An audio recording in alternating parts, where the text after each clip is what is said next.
Hola, buenas noches, hermanos. Bienvenido una vez más a este jueves de vencedores.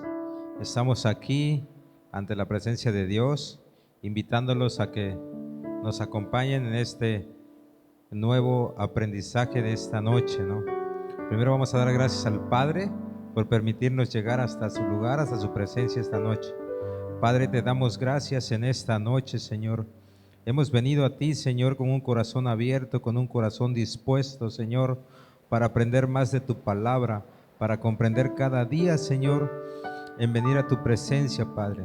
Te damos gracias porque nos has guardado este día, Señor, nos has guardado esa semana, Señor, y eres tú el que está obrando y nos está guiando, Señor. Yo te doy gracias, Padre, por la vida de mis hermanos. Yo los bendigo a todos mis hermanos conectados, que están ahí conectados en el nombre de Jesús, amado Padre. Te pido que traigas la bendición sobre ellos, sobre su casa, sobre su familia, sobre sus trabajos, sobre sus negocios, Señor. En el nombre de Jesús te pedimos que seas tú el que nos esté guiando, amado Padre Celestial. Gracias te damos por este nuevo día más, amado Padre. En el nombre poderoso de Jesús. Amén y amén. Amados hermanos, estamos otra vez aquí conectados. Hoy tenemos un tema muy relevante que muchas veces nos hemos preguntado como varones, ¿no? Como varones vencedores. El tema de esta noche es la presencia de Dios.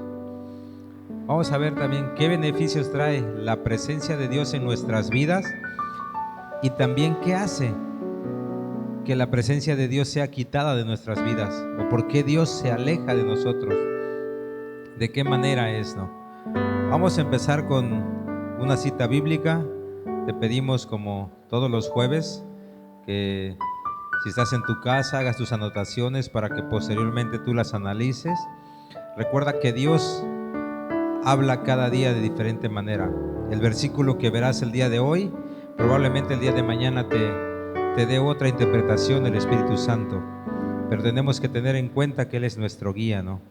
Vamos a leer el libro de Salmos 114, 7 y 8. Dice: tiembla, oh tierra, ante el Señor, tiembla ante el Dios de Jacob. 8. Él convirtió la roca en un estanque, el pedernal en manantiales de agua. Así es la presencia de Dios, amados hermanos. La tierra tiembla ante la presencia de Dios, porque Dios sacude, Dios nos ayuda, Dios nos impulsa. En otro versículo dice: si Dios contra mí, ¿quién contra? Si Dios está conmigo, ¿quién contra mí, verdad? Al nosotros traer la presencia de Dios a nuestras vidas, nos trae varios beneficios, pero tenemos que estar conscientes de que aunque Dios nos dé esos beneficios a nuestras vidas, no debe ser una motivación principal el que yo venga a adorar a Dios para que Él me dé beneficios, para que Él traiga beneficios a nuestra vida, ¿no? Porque Dios es bueno, Él sí nos da los beneficios, ¿no? Pero no lo hagamos nosotros con un interés en que diga, bueno, yo voy a venir a la presencia de Dios a adorar porque Él va a traer bendición a mi vida. Dice su palabra que busca primero el reino de Dios y todo lo demás nos va a llegar por añadidura. Todo lo que tú quieres, Dios sabe lo que tú necesitas, Dios sabe las necesidades de cada uno, tanto económicas, tanto de bendición, de salud, pero no hay necesidad de pedírselo, ¿no? Él nos lo va a dar, Él nos lo dará. Uno de los beneficios que trae la presencia de Dios, en primer lugar, Él va a traer a tu vida prosperidad.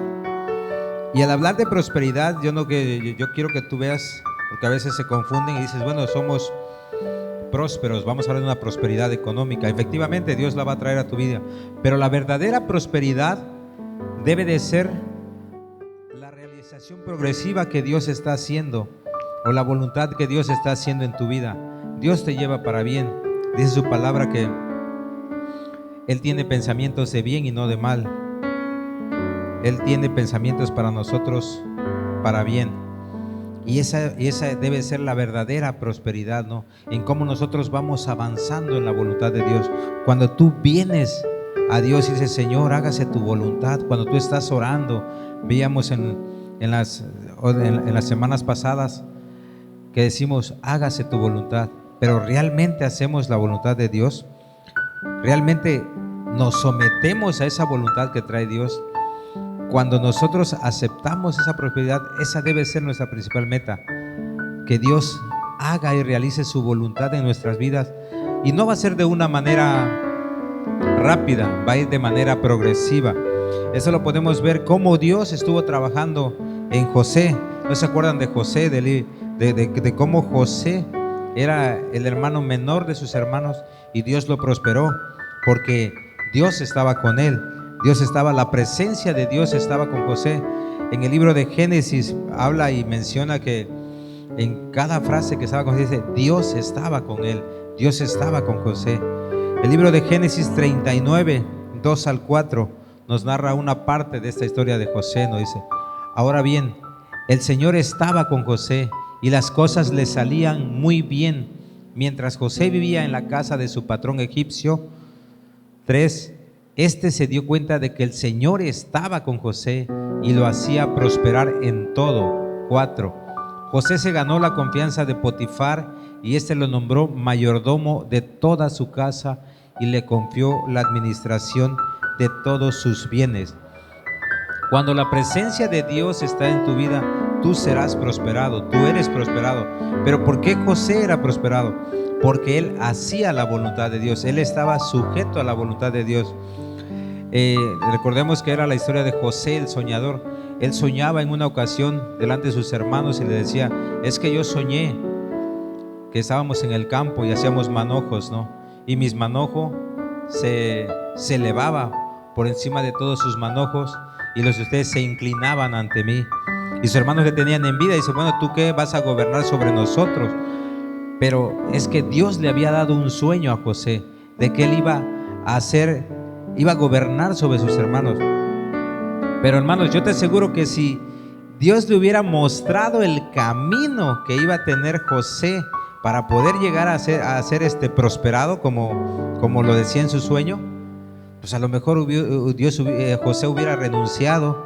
Si usted hubiera sabido que sus hermanos lo iban a querer matar, que lo iban a meter a ese pozo vacío donde lo iban a dejar morir y después venderlo como esclavo, si José hubiera sabido que iba a estar en la cárcel, yo creo que hubiera renunciado. Va a decir, ¿sabes qué, Dios? No, pues yo no quiero eso, porque todos queremos ya la gloria, los beneficios, pero no queremos el camino en el que Dios nos lleva. Dios nos lleva por circunstancias para llegar a ver ese sueño, ¿no? Y Dios nos prospera y nos va a prosperar, pero nosotros tenemos que elegir la voluntad de Dios. Es por eso que te decía en un principio, la verdadera prosperidad es que la voluntad de Dios sea realizada en nuestras vidas y todo lo demás va a venir por añadidura. El segundo beneficio que trae la presencia de Dios es la bendición. Y eso también lo vemos, ¿no? En una de las evidencias en donde se manifiesta la presencia de Dios en las personas. Recordemos que antes, en el Antiguo Testamento, el arca del pacto que mandó Dios hacer a Moisés, esta arca representaba la presencia de Dios. Ahí estaba Dios dentro de esa arca. Y cuando el arca fue transportada, cuando el rey David quiso transportar el arca hasta Jerusalén, no pudo. ¿Por qué? Porque lo hizo de la manera incorrecta. ¿Y dónde se quedó esta arca? El arca se quedó en la casa de un varón llamado Obed-Edom. Segunda de Samuel 6:11 dice, fue así como el arca del Señor permaneció 3 meses en la casa de Obed-Edom de Gat, y el Señor lo bendijo a él y a toda su familia. ¿Por qué el Señor bendijo a Obed-Edom? Porque la presencia de Dios estaba en esa arca. Y el arca, la presencia de Dios trae bendición a tu vida. Como punto número 3, no nada más trae bendición a tu vida, trae bendición para las demás personas que están a tu alrededor. Lo habíamos hace rato en el libro de Génesis 39:5, en la historia de José, ¿no? Dice, por causa de José, el Señor bendijo la casa del egipcio Potifar. A partir del momento en que puso a José a cargo de su casa y de todos sus bienes, la bendición del Señor se extendió sobre todo lo que tenía el egipcio, tanto en la casa como en el campo. Imagínate, este señor Potifar fue bendecido por causa de José, porque el Señor, la presencia de Dios estaba con José. Esos son los beneficios que trae la presencia de Dios. Y nosotros tenemos que clamar porque la presencia de Dios llega a nuestras vidas. Tenemos que orar, hermanos, para que la presencia de Dios realmente se manifieste en nosotros, ¿no? Otro punto, otro beneficio que trae la presencia de Dios es libertad espiritual. Salmo 68:1, el salmista clamaba que realmente había libertad en su alma, ¿no? Dice: que se levante Dios, que sean dispersados sus enemigos, que huyan de la presencia los que le odian. Trae libertad espiritual a tu vida, porque todos los enemigos internos que tenemos huyen ante la presencia de Dios. Cuando la presencia de Dios se va a manifestar o se manifiesta en nuestra vida, dice su palabra que el enemigo huye. El enemigo huye de nosotros. No importa si tu enemigo es una enfermedad, si tu enemigo es una circunstancia adversa, es económica, es de salud. El enemigo que tú tengas va a huir, hermano, cuando la presencia de Dios está en tu vida. Otro de los beneficios es plenitud de gozo. El mismo salmista en el Salmo 16:11, él detallaba que dice: me has dado a conocer la senda de la vida, me llenarás de alegría en tu presencia y de dicha eterna a tu derecha. En otro dice: en tu presencia hay plenitud de gozo. En la Reina Valera dice: en tu presencia hay plenitud de gozo. ¿Por qué? Porque la presencia de Dios, cuando tú estás dentro de la presencia de Dios, manifiestas un gozo inexplicable. Tu corazón está lleno, tu corazón está gozoso, está alegre, porque Dios está contigo. De esa manera, y aunque tú digas, pues no lo puedo explicar, ¿no? Porque no hay manera de explicar esa presencia de Dios cuando se manifiesta. Es un gozo inexplicable, porque Dios está con nosotros. De igual manera, ¿no? Otro beneficio es el descanso. Tú descansas en el Señor. Éxodo 33:14 era una de las promesas que Dios le daba a su pueblo. Dice: yo mismo iré contigo y te daré descanso, respondió el Señor. Mi presencia estará contigo y te daré descanso, dice la Reina Valera, ¿no? En la presencia de Dios, cuando nosotros estamos en la presencia de Dios, vamos a descansar en el Señor, porque todas nuestros enemigos, por así decirlo, todas nuestras inquietudes, todo lo que nosotros traemos en la mente, todas nuestras preocupaciones, se las lleva a Dios. Dice la palabra de Dios, cuando estaba Jesucristo, dice: venid a mí todos los que estáis cargados y cansados, y yo os haré descansar. Jesucristo está diciendo que todos tus problemas, todo lo que tú trajeras, lo traigas a la presencia de Dios, lo traigas a sus pies y Él te hará descansar. Esa carga que tú traes arrastrando, Él te hará descansar. Pero cuando nosotros tenemos la presencia de Dios, si tú, amado hermano, traes una raíz de amargura, traes un odio contra tu hermano, traes un resentimiento que no puedes soltar, es momento de que busques la presencia de Dios. Dios está hablando y Dios está llamando, varón vencedor, a que tú vengas a su presencia y descanses, para que tú disfrutes de ese gozo que Dios tiene preparado para ti. Es momento de que nosotros vengamos a la presencia, busquemos la presencia de Dios, porque tiene muchos beneficios para nosotros. Pero no lo hagamos como dice por ahí, no lo hagamos por conveniencia, porque Dios sabe lo que necesitamos. A Dios no tenemos que decirle, oh papá, yo necesito que me des esto, ¿no? Porque a veces oramos y nada más pedimos. Como dice, pues somos un yo quiero esto, yo aquello, yo lo otro. ¿Y qué le damos a Dios? 5 o 10 minutos de oración. ¿Qué le damos a Él? Tenemos que buscar la presencia de Dios, tenemos que venir más a su presencia, tenemos que hablarle, tenemos que leer su palabra para que encontremos todos estos beneficios. Y te digo algo, hermano, Dios no es hombre, ni tiene corazón de hombre para arrepentirse. Si Él hace una promesa, Él la cumple. Si Él dice que te dará prosperidad, lo hará. Si Él dice que te dará bendición, lo hará. Si Él dice que descansará tu alma, lo hará. Pero siempre y cuando tú busques la presencia de Dios. Pero También te tengo una pregunta, una buena pregunta para que tú analices. ¿Qué hace que la presencia de Dios sea quitada de nuestras vidas? ¿O por qué Dios no se manifiesta en nuestras vidas? ¿Por qué? ¿Por qué Dios se ha alejado? ¿Por qué la presencia de Dios se ha alejado de algunas personas? E incluso no nada más de algunas personas, de algunas iglesias se ha alejado. Él ya no está aquí. Él no está. Y lo más malo, hermanos, es que no nos damos cuenta de que Dios ya no está manifestándose en nosotros, de que Dios ya no nos está bendiciendo. El Espíritu de Dios se alejó, se entristeció y su fuego se ha apagado y se ha ido de nosotros. Pero ¿por qué? ¿Por qué Dios quita su presencia de nosotros? ¿Por qué lo hace? Dice su palabra que han perdido su primer amor, que hemos perdido el respeto por Dios, que hemos pecado y que nos hemos olvidado de Él. Es por eso que la presencia de Dios es quitada de nuestras vidas, porque pues no hacemos caso a lo que dice, no oramos, no leemos la Biblia, queremos todos los beneficios que Dios nos da, pero no lo buscamos. Es por eso que Dios se aleja de nuestras vidas, se aleja de las iglesias. Y lo más triste es que a veces, sin darnos cuenta, no nos damos cuenta. ¿Por qué? ¿Sabes por qué no nos damos cuenta de que ya la presencia de Dios se ha quitado de nuestras vidas o se ha quitado incluso de las iglesias? Porque la iglesia cristiana a veces ha aprendido a fingir. Ha aprendido a fingir en el mover del Espíritu Santo. Ha aprendido a hacer cosas que en vez de llenarte de la presencia de Dios, te llenan con espectáculos, te llenan con, no sé, lo reemplazan con la tecnología, con el espectáculo.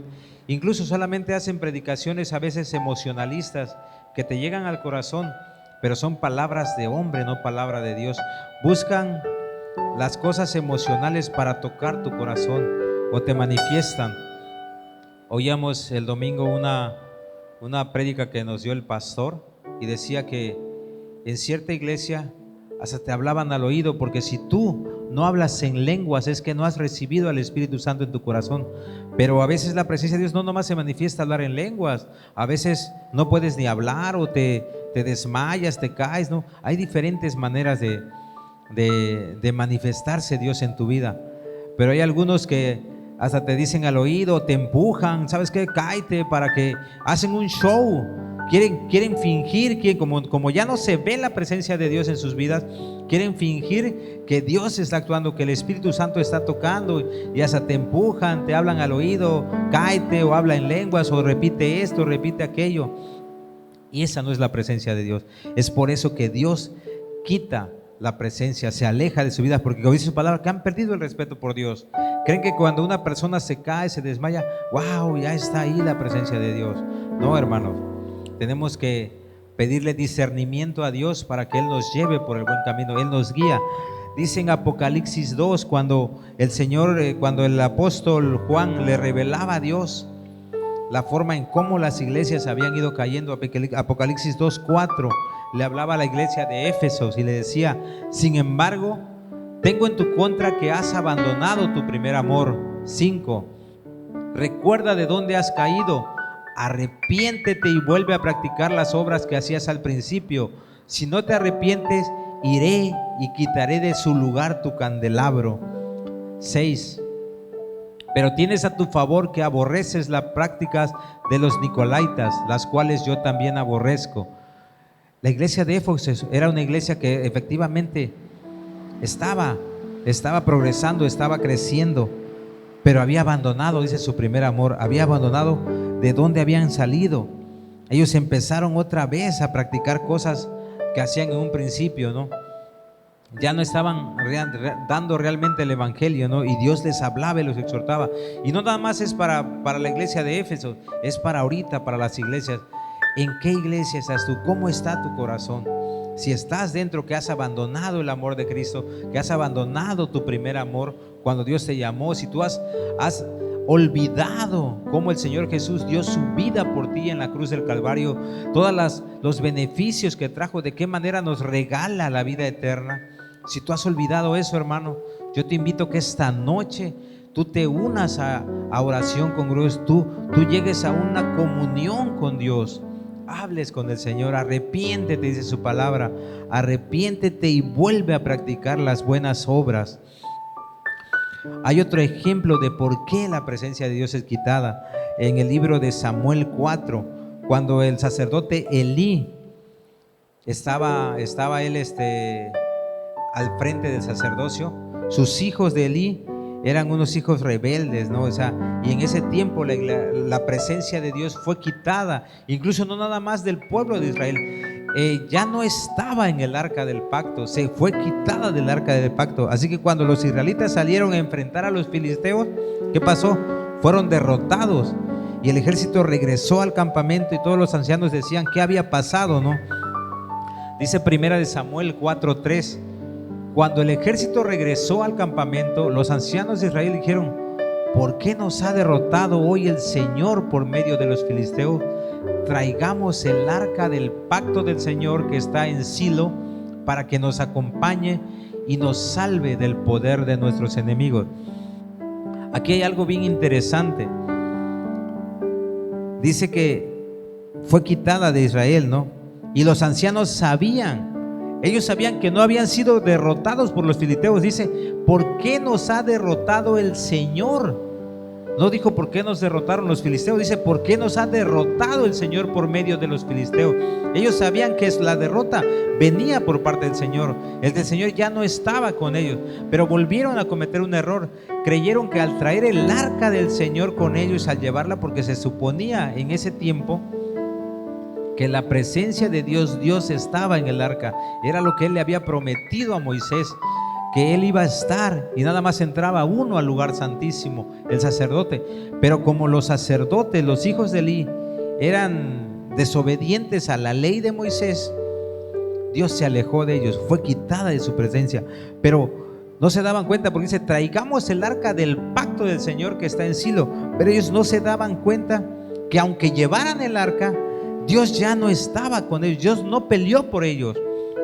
¿Qué hicieron? Al contrario, fueron derrotados otra vez. Los volvieron a derrotar los filisteos. Y no solo eso, los filisteos mataron a los hijos de Elí y capturaron el arca de Dios. Se llevaron el acta, lo que era más sagrado para Israel, se lo llevaron cautivo. Cuando Elí se entera de que habían capturado el arca de Dios, dice la Sagrada Escritura también ahí en Samuel, que cayó de espaldas, se fue de espaldas y murió. Y murió, ¿por qué? Porque él sabía que Dios ya no estaba con él.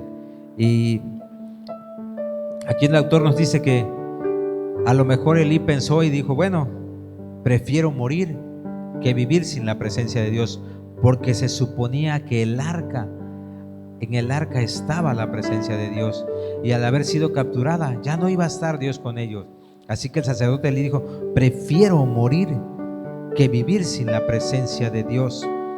Eso lo vemos en primera de Samuel 4, 19, 21 y 22, ¿no? Dice en primera de Samuel 4, 19, dice: su nuera, la esposa de Fines, estaba embarazada y próxima a dar a luz.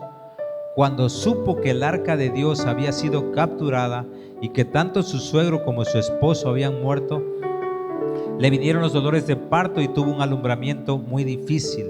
El 21: pero por causa de la captura del arca de Dios y por la muerte de su suegro y su esposo, le puso al niño el nombre de Icabod, para indicar que la gloria de Israel había sido desterrada. 22: exclamó: se han llevado la gloria de Israel, el arca de Dios ha sido capturada.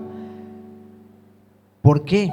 ¿Por qué se la llevaron? Porque Dios se había alejado de los israelitas. Y no se había alejado en ese momento, ¿no? Esa es la palabra de Dios, que ya te lleva años que Dios se había alejado de Israel. Se había alejado desde años atrás, se había alejado. Solamente que no se daban cuenta. Lo único que se daban cuenta eran los sacerdotes. ¿Por qué? Porque Dios había mandado que ellos sí podían comer de los sacrificios, pero los hijos de Elí, ¿qué hacían? Agarraban lo mejor del sacrificio que llevaban los israelitas para ellos, para comer. Incluso Dios le reclama una vez a Elí y le dice: ¿por qué prefieres más a tus hijos? ¿Por qué honras más a tus hijos que a mí?, le dice Dios. Imagínate, Dios le estaba reclamando y aún así Elí no se dio cuenta que Dios le iba a quitar su presencia. Es por eso que la presencia de Dios se aleja, por el pecado que cometemos. Así que cuando la presencia de Dios se apartó de Israel y capturaron el arca, pues el arca ya había quedado solo como un testimonio de los buenos tiempos. Israel se da cuenta de su triste realidad cuando el arca fue capturada. Hasta ese momento se dio cuenta el pueblo de Israel que ya Dios no estaba con ellos, que Dios se había alejado de ellos, y clamaron y dijeron: Dios nos ha abandonado. Pero los había abandonado desde antes, porque ellos no obedecían, ¿no? Lo mismo pasa hoy, hermanos, en tu vida, en mi vida, en las iglesias. La presencia de Dios se han ido, se va cuando no las buscamos de buena manera. ¿Y qué quedan? Quedan las formas, quedan los ritos, quedan las ceremonias que hacemos, incluso queda la religiosidad. Ya no buscas tú la presencia de Dios, sino buscas una religión en la manera de vestirte, en cómo hablas, en qué debes hacer, qué no debes de hacer. Ya no buscas la presencia de Dios, ya no honramos a Dios. Yo te invito a que tú te preguntes, para que la presencia de Dios llegue a tu vida, todo lo que hagas, todo lo que tú veas en tu vida, la pregunta es: ¿lo que estoy haciendo honra a Dios? Mi manera de vestir honra a Dios, no al mundo, no te preocupes por el mundo. Lo que estoy hablando honra a Dios. Mi música honra a Dios. En mi trabajo, lo que yo estoy haciendo honra a Dios. Hay que preguntarnos si honra a Dios lo que estamos haciendo, para que la presencia de Dios no sea quitada de nuestras vidas. Y no nada más de nuestras vidas, ¿no? De nuestra casa, de nuestro negocio, de nuestra iglesia, de la ciudad, de nuestro país, hermanos. Nosotros como varones, Dios le dio el poder a la iglesia, Dios le da el poder a la iglesia para que seamos bendición para otras personas. Y así como a José, que José tenía la presencia de Dios, él bendijo a Potifar. La bendición de Dios alcanzó a Potifar. De la misma manera, varón vencedor, amado hermano, si la presencia de Dios está en tu vida, va a alcanzar a tu familia, va a alcanzar a tu ciudad. Pero la presencia de Dios debe estar en la vida, y todo lo que tú hagas tiene que honrar a Dios. Tiene que honrar todo lo que tú hagas, hermano. Tienes que hacerte esa pregunta: ¿lo que yo hago honra a Dios? Y de esa manera no tienes que preocuparte por chismes, por murmuraciones, que si el hermanito me dijo eso. No, lo que tú guardas en tu corazón tiene que honrar a Dios, para que la presencia de Dios no sea quitada de tu vida, hermano. Ahora, te dejo con mi hermano Johnny para que él continúe con ese tema: ¿por qué la presencia de Dios no se manifiesta en nuestras vidas? Bendiciones, hermanos. Amén. Siempre, como con cada jueves, es un gusto estar reunidos con ustedes. Como con cada jueves, es una emoción muy grande para mí poder compartir con ustedes estos temas tan especiales. Y hoy vamos a ver un tema que, híjole, es algo bien curioso, ¿no? Porque muchas veces la presencia de Dios no se manifiesta en nuestra vida. Es algo también muy delicado. Es un tema que muchas veces no entendemos. Decimos: ¿por qué es que yo no veo la presencia de Dios? ¿Por qué es que a mí no me pasa como el hermano? ¿Por qué es que a mí no, yo no siento nada? Yo oro, levanto mis manos, y canto, alabo, me la paso mucho tiempo orando, leo la palabra, no entiendo nada, no veo nada, no siento nada. Muchas veces hay situaciones en nuestra vida, hay detalles en nuestra vida que impiden que la presencia de Dios se manifieste, no porque Dios no sea poderoso, sino porque en nuestra vida habitan circunstancias las cuales no pueden convivir con la presencia de Dios. Y créeme, mi hermano, a pesar de eso, muchas veces cuando es propósito del Señor, que alguien más sea tocado, la presencia de Dios va a bajar. Pero muchas veces hay situaciones que interfieren con ello. Una de las situaciones que interfieren con la presencia de Dios, o porque la presencia de Dios no se manifiesta en nuestras vidas en particular, es la impiedad. Primera de Samuel 2:12 nos narra sobre los hijos de Elí. Primera de Samuel 2:12 nos decía que los hijos de Elí eran unos perversos que no tomaban en cuenta al Señor. Si la presencia de Dios se ha ido por el pecado, pero queremos recuperarla, tenemos que arrepentirnos. Debe de haber un arrepentimiento en nosotros, un arrepentimiento en nuestra vida, un cambio de camino. Arrepentirse no es, ay, ¿por qué hice esto? ¿Por qué tomé esta decisión? ¿Por qué cometí este pecado? Pero mañana lo vuelvo a hacer. Pero el día de mañana otra vez estoy tomando las mismas actitudes. Eso no es arrepentimiento. Arrepentirse es cambiar completamente la dirección que llevabas. El favor de Dios con nosotros no significa que Él está complacido. Duras palabras el día de hoy, mis hermanos, pero qué difícil es que muchas veces eso no lo entendemos. El favor de Dios con nosotros no significa que Él esté complacido. Cuando a tu alrededor desciende la presencia de Dios, cuando por tu búsqueda tu familia es tocada, cuando tú compartes con alguien y en ese momento desciende la presencia de Dios sobre su vida y el Espíritu Santo y lo toca, hay un favor de Dios. Pero esto no significa que Él esté complacido con nosotros, sino que es el favor, es por gracia, es por alguien más. Podemos estar inclusive nosotros muchas veces invadidos de la palabra, metidos mucho tiempo en oración, pero si hay impiedad en nuestra vida, la presencia de Dios no se va a manifestar en nosotros. Hay otro punto también importante, que es no conocer a Dios. Muchas veces estamos en la iglesia, pasan los años, mi hermano, y no conocemos realmente al Señor. No conocemos su magnificencia, no conocemos su capacidad. ¿Cuántas veces hemos tenido temor en nuestro camino? ¿Cuántas veces situaciones, circunstancias, enfermedades, problemas han debilitado y quebrantado nuestra fe? ¿Cuántas veces nos hemos visto invadidos por inclusive la forma de hablar de nuestros familiares y hemos desistido de la fe? Hemos dicho, ¿para qué sigo? Yo no veo ningún resultado en mi vida. ¿Por qué continúo con esto que vengo haciendo? ¿Por qué sigo buscando a Dios? ¿Por qué sigo yendo a la iglesia? Es porque muchas veces no conocemos a Dios. Los hijos de Elí no tenían conocimiento de Jehová, no lo tomaban en cuenta. Primera de Samuel 2:12. Hoy muchos se acercan al evangelio.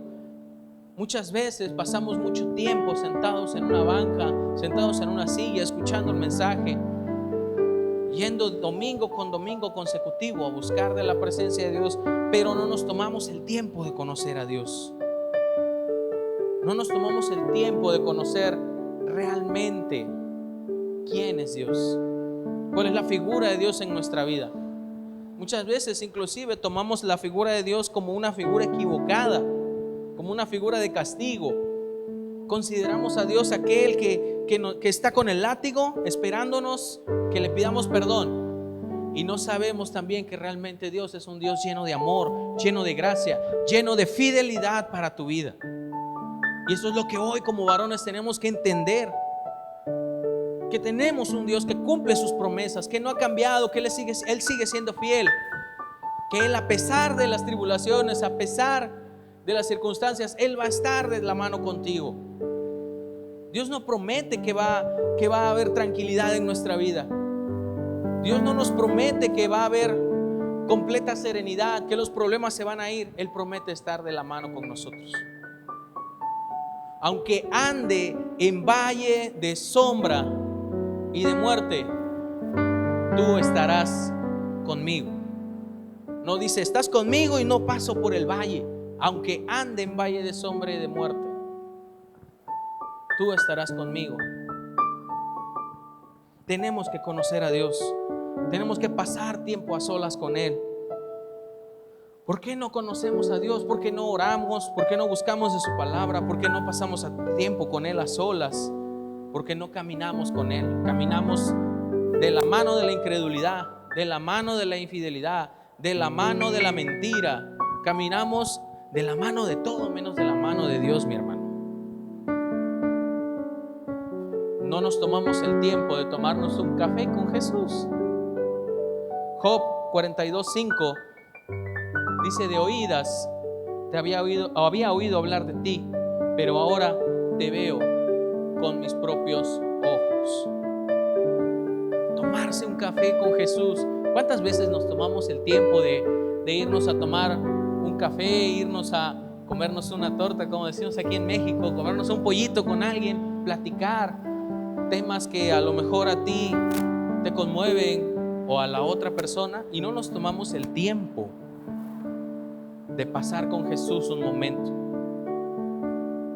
Muchas veces eso es lo que no permite que la presencia de Dios se manifieste en nuestra vida. No conocemos a Dios, no conocemos su palabra. Juan 14:26 dice que Jesús dijo que el Espíritu Santo nos recordará todo lo que dijo, pero para que esto suceda necesitamos saber qué es lo que dijo. Es impresionante la cantidad de varones, la cantidad de inclusive hasta predicadores, salmistas y músicos que no leen su palabra. Puedes llevar 10 años, 15 años en el Evangelio, sentado en una silla y no leer su palabra, no leer la Biblia. Mi hermano, si tú no lees la palabra de Dios, tus manos están desarmadas. ¿Cómo vas a combatir al enemigo cuando venga y te diga: hey, te van a correr de tu trabajo? Hey, ya viste cómo está la situación, porque así te habla el diablo. Mira, ve, no hay nada de clientes, no hay nada de gente. Un mes y cerramos. Un mes y esto ya se cierra. Cuando el enemigo te ataca, ¿tú qué utilizas, mi hermano? ¿Qué hay en tu vida? ¿Qué hay en tus manos? ¿Qué arma hay para que te defiendas? Mi Dios pues suplirá lo que haga falta conforme a las riquezas en gloria en Cristo Jesús. O empiezas: híjoles, si pues no hay nada ahorita, no, la situación está mal, híjole, yo creo que sí, pues vemos a ver qué pasa, vemos a ver qué pasa. Cuando el Señor te ha dado toda una armería en la Biblia para que tú puedas combatir al enemigo. Si no leemos la Biblia, ¿qué ministramos? ¿Qué compartimos? ¿Qué testimonio tenemos? ¿Pensamientos humanos? ¿Cuál va a ser el primer pensamiento que va a atacar tu vida?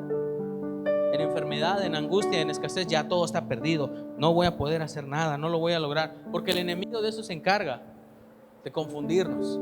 Tiene que haber palabra en nosotros. Primera de Samuel 3:1 dice que en esos tiempos no era común oír palabras del Señor. Y la Reina Valera nos dice: y la palabra de Jehová escaseaba aquellos días. Hoy estamos, mi hermano, repletos por todos lados. Hay aplicaciones para el teléfono que traen la Biblia. Hay temas completos que se llaman TCD, tiempos con Dios. Hay prédicas plenarias, enseñanzas. Si tú no te alimentas de la palabra, si tú no empiezas a tomar a la palabra de Dios como un arma para defenderte, la presencia de Dios no se va a manifestar en tu vida. La primera vez que David intentó llevar el arca del pacto, falló porque no leyó la ley de Dios. Primera de Crónicas 15:13 dice así: la primera vez ustedes no la transportaron, ni nosotros consultamos al Señor nuestro Dios como está establecido. Por eso Él se enfureció contra nosotros.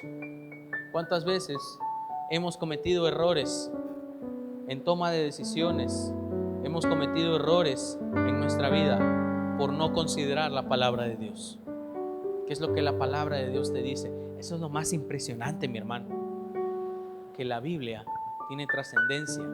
La palabra de Dios tiene trascendencia en el pasado, en tu presente y en tu futuro. Es tan simple como muchas veces empezar a buscar la palabra de Dios. El segundo intento, cuando movieron el arca del pacto, tuvieron éxito porque consultaron a Dios. El 15:15 de Primera de Crónicas, más adelante, nos dice: los descendientes de los levitas, valiéndose de las varas, llevaron el arca de Dios sobre sus hombros, tal como el Señor lo había ordenado por medio de Moisés. ¿Quieres empezar a tomar decisiones en tu vida? Empieza a leer la palabra. ¿Quieres que la presencia de Dios se manifieste en tu vida? Empieza a buscar de la palabra. Empieza a conocer a Dios. ¿Cuáles son sus deseos, sus preceptos? ¿Cuáles son sus estatutos? ¿Cuál es la manera en la que Él opera?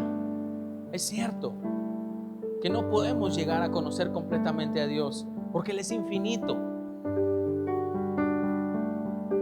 Pero podemos preguntar, puede haber una comunión entre nosotros y Dios. Si tú te tomas un café con Jesús, dime si no vas a saber lo que te dice. Hay inclusive un testimonio que apenas vi del pastor Dante Gebel. Decía que uno de sus amigos pastores consultaba a Dios cuando iba manejando y se pasaba una salida en su vehículo. Ay, Señor, mira, ya me pasé la desviación. ¿Y ahora qué hacemos? Dice que Dios le hablaba y le decía: mira, la siguiente tú vas a salir a la salida, te vas a la izquierda, te vas todo al fondo derecho. Cuando te encuentres a un perro, le das a la derecha, luego a la izquierda. Y tú no te preocupes porque yo voy a retrasar el servicio 10, 15 minutos hasta que tú llegues. Y dice Dante: ni el GPS me habla así. Pero ¿sabes cuál es la raíz de esto? Es que conozcamos realmente a Dios. Tú conoces a Dios que está esperando que tú le pidas perdón y que confieses tus pecados, pero también tienes que conocer al Dios que es tu amigo, al Dios que es tu Padre, al Dios que es tu Salvador. Tú tienes que conocer a Dios para que la presencia del Espíritu Santo y la presencia de Dios se manifieste en tu vida. Otro de los errores comunes, otra de las cosas que impiden que la presencia de Dios se manifieste en nuestra vida, es tomar para nosotros la mejor parte de las ofrendas. ¿Cuál es la mejor parte de haber hecho una obra para el Señor? ¿Cuál es la mejor parte? Ok, te lo planteo de esta forma. Cuando nosotros hacemos algo para el Señor, viene alguien y te felicita o te dice: no, mi hermano, qué bien le quedó. A mí me ha pasado, me han dicho: no, hermano, qué bonito se ve esta imagen, qué bonito se ve este anuncio. Hermano, qué bien se oye.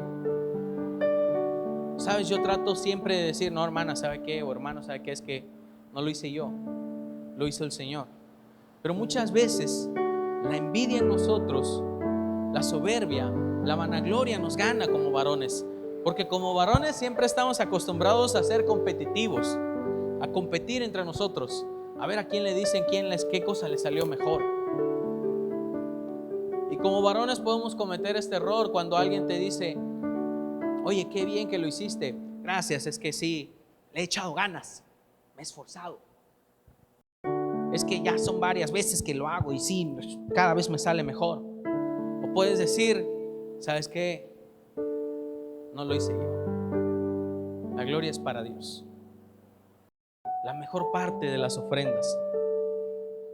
Primera de Samuel 2:13 al 16 nos marca esta escritura una parte de las costumbres de los sacerdotes cuando ofrecían en el tabernáculo ofrendas. Dice que cuando alguien ofrecía un sacrificio, el asistente del sacerdote se presentaba con un tenedor grande en la mano y mientras se cocía la carne del ternero que ofrecían, metía el tenedor en la olla, en el caldero, en la cacerola o en la cazuela, y el sacerdote tomaba para sí mismo todo lo que se enganchaba en el tenedor. De este modo trataban a todos los israelitas que iban al Silo. Además, antes de quemarse la grasa, solía llegar el ayudante del sacerdote para decirle que estaba por ofrecer el sacrificio. Dame carne para el asado del sacerdote, pues no te la va a aceptar cocida, sino cruda. Y si el hombre contestaba: espera que se queme la grasa como es debido, luego podrás tomar lo que desees, el asistente replicaba: no, dámela ahora mismo, de lo contrario te la quito por la fuerza. Los hijos de Elí empezaban a tomar de las ofrendas, empezaban a tomar lo mejor del ternero que tenía que ser consumido, tenía que ser cocido al fuego. Decía que hasta que se queme toda la grasa como es debido. Mira, la mejor parte de la res, de la ternera, es esa parte grasosita. Va a sonar mal, ¿verdad? Pero ¿cuántas veces? Ay, no, échale tantita grasita para que sepa, ¿verdad? Inclusive hay cortes de carne que son muy caros, son demasiado caros, porque a la res la crían de una forma en que su carne lleve grasa en medio. Se llama marmoleo. Entonces, toda esa grasa, todo lo bueno, por así decirlo, de la res tenía que consumirse, y lo que quedara era lo que se tenía dispuesto para la gente del tabernáculo, para los sacerdotes. Entonces los hijos de Elí llegaban y decían: a ver, echa para acá ese corte. El corte se llama guayo cross. Echa para acá ese guayo cross. Echa para acá esa carnita con grasita. A ver, brother, espérate, es que no te la puedo dar. Tienes que esperar a que se consuma la grasa y entonces toma lo que es debido. Toma lo que quieras, pero deja que pase el proceso. Entonces él decía: no, dámela o te la quito a la fuerza. ¿Cuántas veces nosotros hemos quitado lo mejor que es para Dios a la fuerza? ¿Cuántas veces con nuestra actitud hemos retirado la honra que tal vez nos toca por tener una actitud arrogante, por tener una actitud egoísta, competitiva?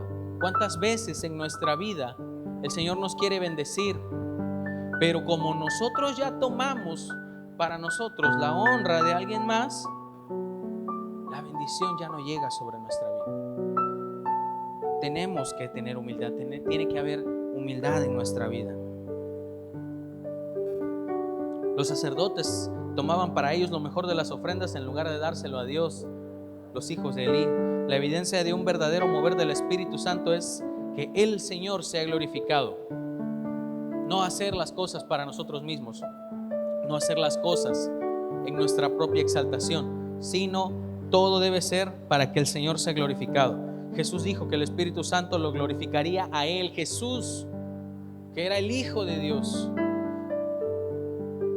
Así que si después de una reunión, una palabra profética, una predicación, un concierto de música, el que sale glorificado es el predicador, el ministro, el salmista, entonces no fue un fluir genuino del Espíritu.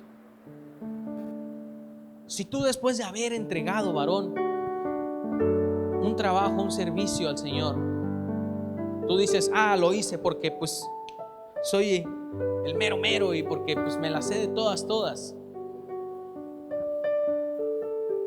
No hay nada de bendición ahí. No hay bendición, mi hermano, porque estás tomando la gloria que es para el Señor, para ti. Tenemos que ser humildes, tiene que haber humildad en nosotros. Despreciar las ofrendas que trae la gente a Dios.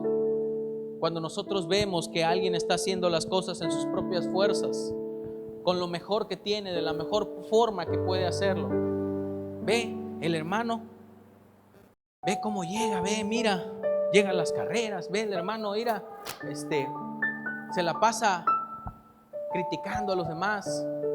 Ve el hermano, mira, no puede ser posible, a luchas y barrió.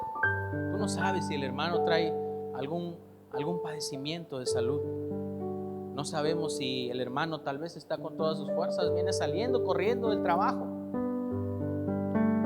No podemos nosotros tomar una posición en despreciar las ofrendas, despreciar la forma en la que los demás sirven. Como varones, cada uno de nosotros es vital, importante ante los ojos de Dios. Si de nuestra vida dependiera juzgar a los demás, juzgar en la forma en la que los demás siguen a Dios y buscan a Dios, habríamos puros pecadores. Tenemos nosotros que dar oportunidad también a que si alguien quiere servir, quiere formar parte de la voluntad y del servicio a Dios, tenemos que valorarlo. 1 Samuel 2:17 dice: así que el pecado de estos jóvenes era gravísimo ante los ojos del Señor, pues trataban con desprecio las ofrendas que le pertenecían. Ay, qué feo canta el hermano.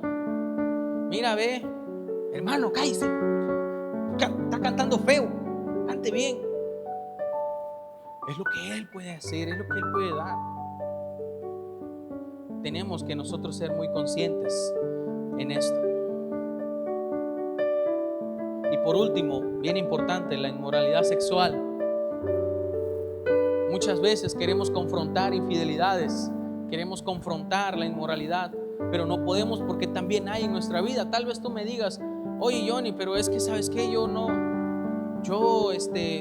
tengo nada que ver con nadie que no sea mi esposa. ¿Sabes qué, Johnny? Yo no ando pecando, no ando fornicando, no me ando acostando con mujeres. Es un tema un poco más delicado, pero como varones es necesario tomarlo. Yo no estoy con muchas mujeres.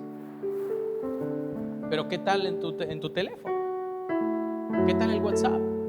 ¿Qué tal en esas noches donde nadie te ve? Estamos en una época moderna, ¿verdad? ¿Qué tal el historial?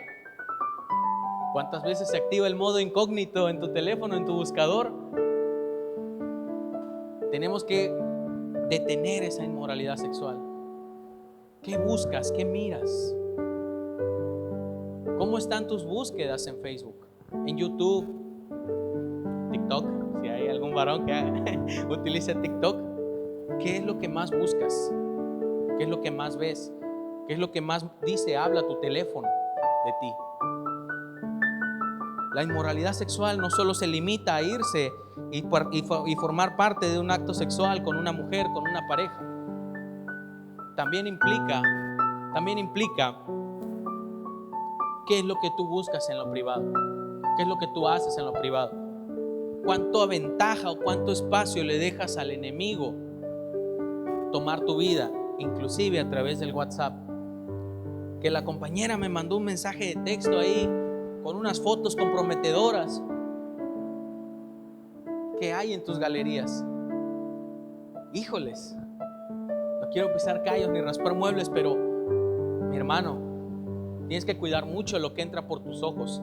Tienes que cuidar mucho lo que hay en tu equipo, en tu teléfono. Tienes que cuidar también lo que hay en tu privacidad. No es de la incumbencia de nosotros, pero te voy a decir algo. ¿Quieres que la presencia de Dios se manifieste en tu vida? ¿Quieres que haya poder en tu vida? ¿Quieres que cuando tú hables, los demonios huyan? Porque la presencia de Dios baja delante de ti. Empieza a cerrarle puertas al enemigo. No podemos reprender un espíritu que habita en nosotros. Tú quieres reprender la inmoralidad sexual, no la puedes reprender si habita en ti. Tú quieres reprender la infidelidad, no la vas a poder reprender si habita en ti, varón. Tú quieres frenarla en tus hijos inclusive. Quieres que tus hijos lleven una vida en el orden de Dios, en el orden de la palabra. Si en ti habita ese espíritu, no lo vas a poder detener. Primera de Samuel 2:22.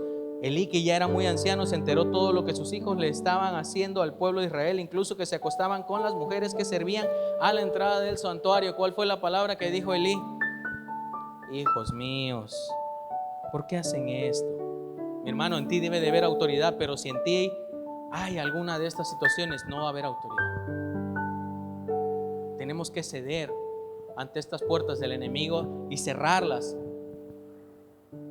Tenemos que ceder ante estas tentaciones. Tenemos que dar marcha atrás, ante estas tentaciones. No ceder ante ellas, dar marcha atrás y permitir que el Espíritu Santo venga y gobierne nuestra vida.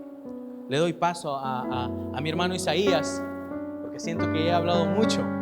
Mi hermano Isaías va a dar la continuación de este tema, porque yo quiero que tú lo escuches también. Pase, mi hermano. Amén. Amén, amén. Hermanos, amados hermanos, qué hermoso tema estamos viendo en esta maravillosa noche. Y digo hermoso tema porque estamos viendo la presencia de Dios en nuestras vidas. Y de esa manera valoramos qué tanto conocemos, qué tanto, de qué manera estamos comprometidos con el Señor. El tema que estamos viendo es la presencia de Dios y sus beneficios. Nosotros amamos y adoramos a un Dios todopoderoso que convierte las piedras, las rocas en fuente de agua, que abre el mar rojo para que pase su pueblo en tierra, que cierra el mar para que los soldados egipcios mueran todos,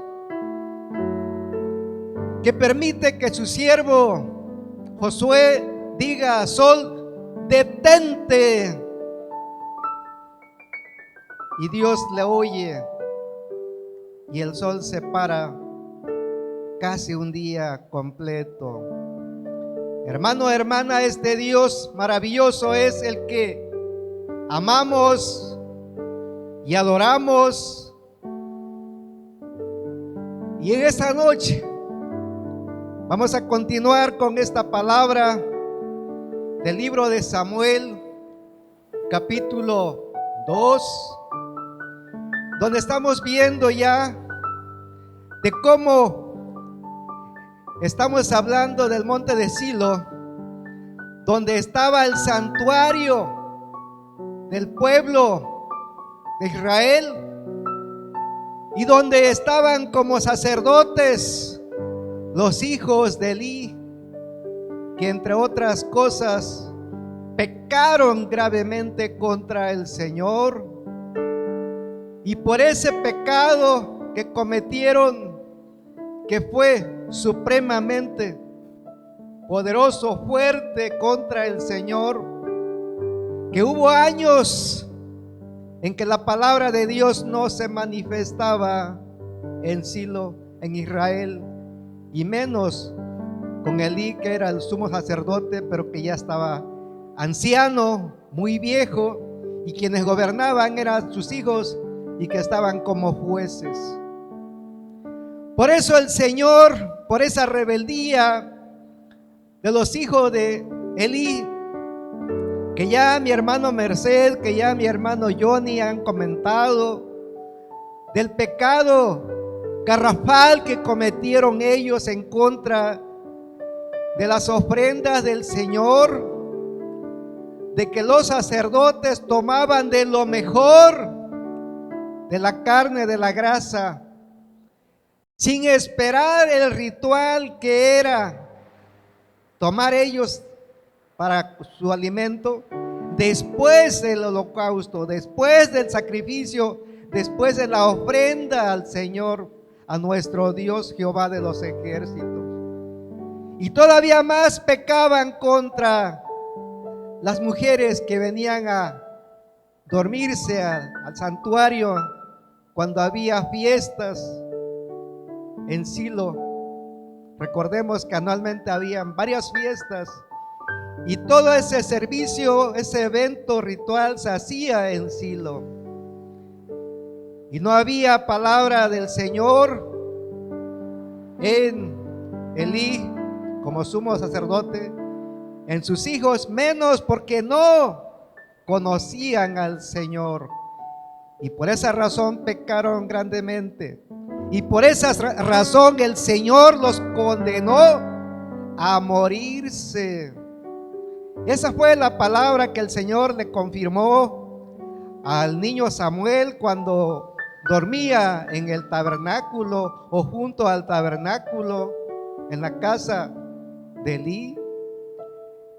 Recordemos que el Señor le habló en tres ocasiones diferentes, y él se paraba de inmediato para ver a Elí, porque él pensaba que era la voz de Elí.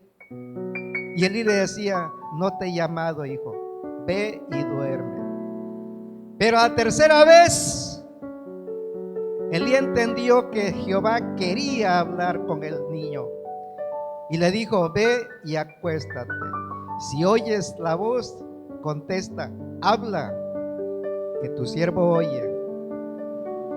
Hermanos, hermanas, he ahí el mensaje por primera vez que se da en Silo a través de un nuevo profeta, que era el profeta Samuel, ofrecido al Señor como profeta. Y ahí el Señor le declaró a Samuel que Elí pecó grandemente contra el Señor porque no educó a sus hijos. Y a sus hijos también los condenó a morir, porque de la casa de Elí no quedaría ni un solo anciano, ni un solo viejo. Nadie llegaría a la vejez, todos morirían. Esa palabra le confirmó el Señor a Samuel, y fue la palabra que Samuel le confirmó también a Elí cuando en la mañana le preguntó, le interrogó cuál era el mensaje declarado. Elí sabía que sus hijos iban a morir. Por eso, en esas dos batallas que tuvieron contra los filisteos, en la primera fueron derrotados el pueblo de Israel. 4,000 hombres murieron. Y la gente lloró porque Jehová los ha abandonado. Y a la siguiente batalla llevaron el arca para que, según ellos, el Señor luchara por ellos. ¿Y qué pasó? 25,000 muertos hubo en esta segunda ocasión. Y muertos también los dos hijos de Elí por pecadores, hermanos, hermanas. Así es, hermanos, hermanas, nuestro Señor, nuestro Dios, a quien amamos, a quien queremos y por quien estamos aquí y por quien tenemos supremas bendiciones cuando creemos en Él, cuando cumplimos sus estatutos, cuando cumplimos los 10 mandamientos, cuando leemos la Biblia, cuando oramos al Señor, cuando pedimos perdón por todos los pecados que cometemos día a día, cuando cuidamos nuestra comunión con el Señor. Así es nuestro Dios de poderoso, así es nuestro Dios de maravilloso. A este Dios vivo nosotros profesamos. Y la palabra del Señor que en aquel tiempo se dio y se manifestó a través de el profeta Samuel, el jovencito, es la misma palabra de ahora, hermanos, hermanas. Donde quiera que usted esté y vea este programa de esa lectura bíblica, tome en cuenta que la palabra ayer decretada y la palabra hoy es palabra viva. Porque ni siquiera nuestro Señor Jesucristo que vino, una tilde no cambió. Óiganlo bien, hermanos. Una tilde no fue cambiada porque Él vino a cumplir la ley. Entonces, hermanos, hermanas, de ese tamaño era el pecado de Elí, que no supo educar a sus hijos. Y los sacerdotes, sus hijos pecadores, nunca conocieron a Dios, porque pecaron gravemente. Esa es la razón, hermanos, hermanos, que el arca, que en la segunda ocasión, con la muerte de los dos hijos de Elí, con la muerte del mismo Elí, porque cayó hacia atrás y se desnucó, ahí se cumplió la promesa de Dios que le decretó a Israel a través de su profeta naciente Samuel. Y de ahí para adelante, hermanos, el arca que es capturada por los filisteos. Vea usted el libro de Samuel, capítulo 5, versículo 6 al 7, del 10 al 12, nos habla de el peregrinar que tuvo el arca en todos los pueblos capitales de los estados de los filisteos. Dios hizo masacre. ¿Por qué razón? Porque ese pueblo filisteo no conocía el protocolo de cómo debería manejarse, cargarse el arca, porque no conocían la ley de Dios que el profeta Moisés escribió en el libro de Génesis, Levítico, Números, Éxodo, Deuteronomio. No conocían. Por esa razón fueron tantas y tantas muertes. Maravilloso es nuestro Señor. Quiero que me acompañen al libro de los Salmos, en el capítulo 25, versículo 14. Y dice: el Señor reserva su amistad personal para los que le tienen un temor reverente. Temor reverente. Hermanos, amados míos, quiero hacer esa lectura y quiero que pongan atención para que puedan entender la magnitud del amor de Dios para con usted, para conmigo en esta noche. ¿Qué es el temor de Jehová?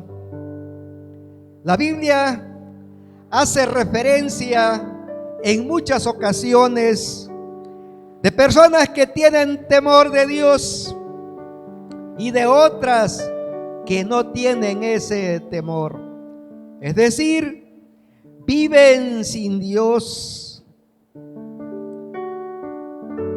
El temor de Dios, pues, significa: temor de Dios no es tenerle miedo a Dios, sino que es tenerlo en cuenta en todo lo que hacemos, tenerlo en cuenta en nuestros pensamientos todos los días, a todas horas, día y noche.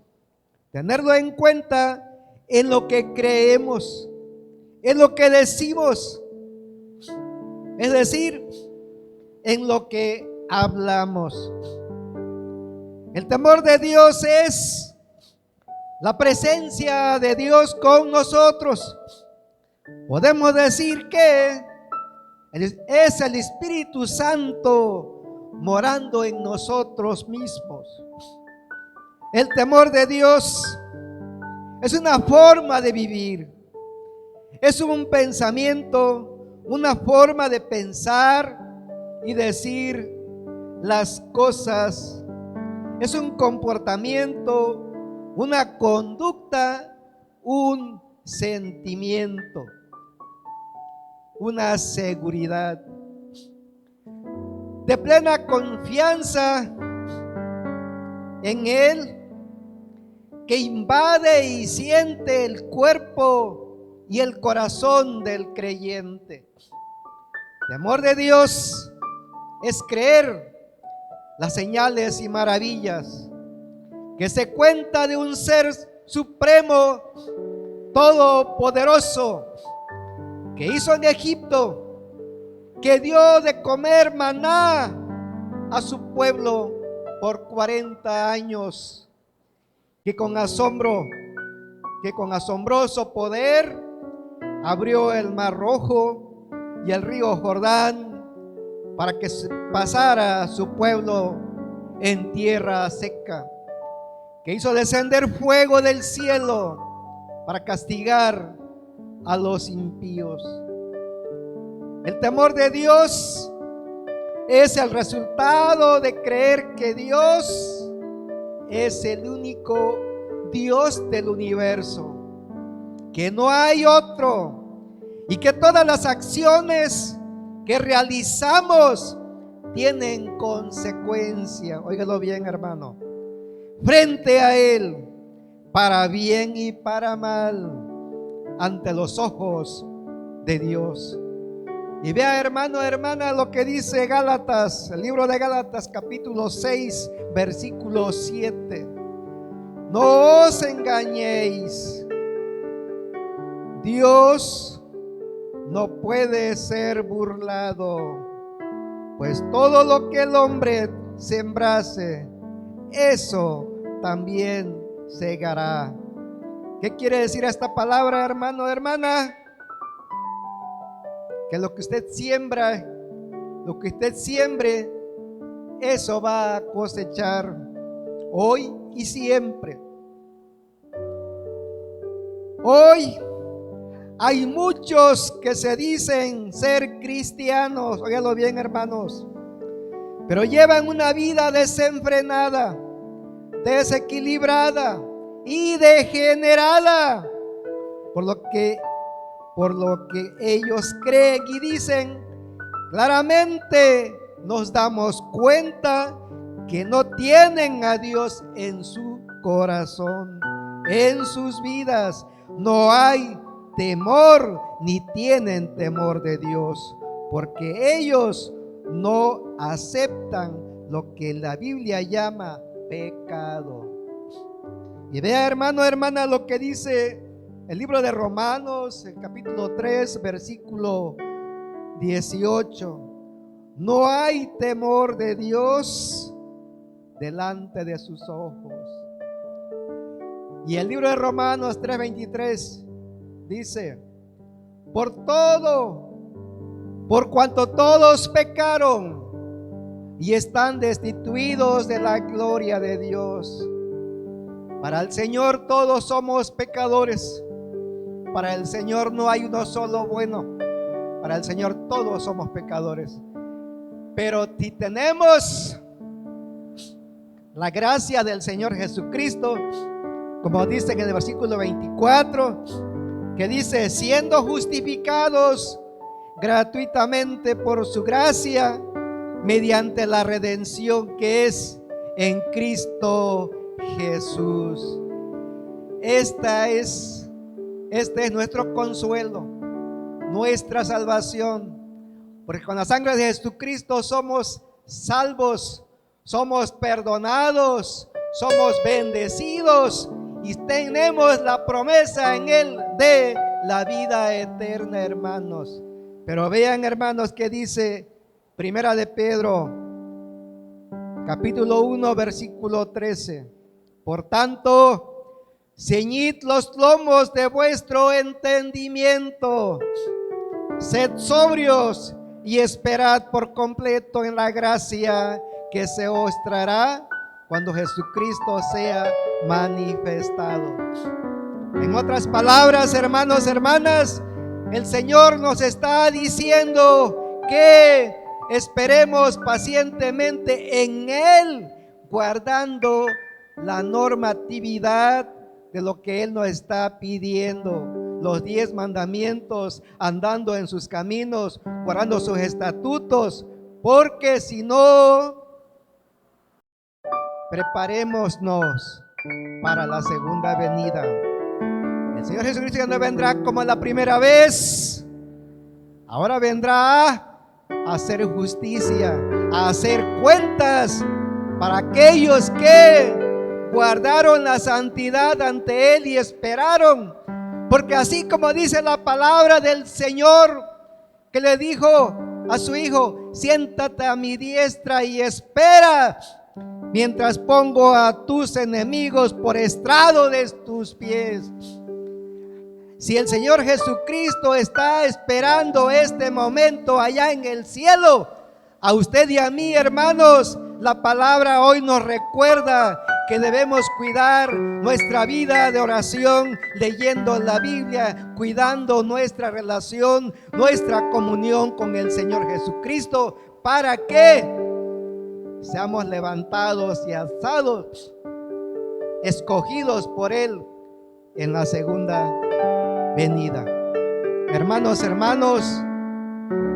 esperamos que Dios toque nuestros corazones en esta noche, que esta palabra no sea decretada en balde, en vano, que la semilla que el Señor nos sembró en cada uno de nosotros hoy haya consecuencias, sea un sembradío que produzca resultado, cosecha positiva, para que el Señor lo esperemos ansioso en su segunda venida, que no será como la primera.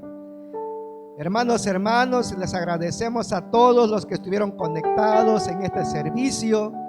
Les damos las gracias y que Dios les siga bendiciendo, les siga guardando, y esperamos su presencia para el próximo jueves a las 8 de la noche, que aquí nuestros hermanos estaremos compartiendo con ustedes la presencia de nuestro Dios.